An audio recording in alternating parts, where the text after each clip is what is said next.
20 free maths videos, tutorials, whatever you want to call them.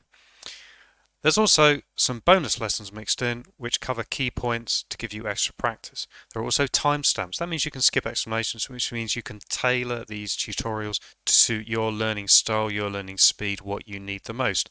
There are unusual questions. Crucially, this means that the videos work with many different ability levels. If you already know a topic, they're going to be unusual questions. So surely that means you'll learn new things. Probably. If you're new to a topic, the unusual questions don't matter because you're going to be learning anyway. Lesson 1 may be too easy because it is designed as a gentle introduction. Please don't see that as a guide of what's to come. It shouldn't take you too long anyway if it was easy. Just crack on, keep going.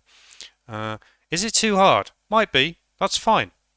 Take your time, use the bonus lessons, repeat, steadily, slowly, over time, progress through the 20 lessons. You should learn a lot. Please do a maximum of 1 lesson per day. This is very important. The videos use spaced repetition, and that won't work if you just smash through loads of lessons in one day. Finally, I have loads of other free learning stuff as well, including a free maths ebook. Good luck!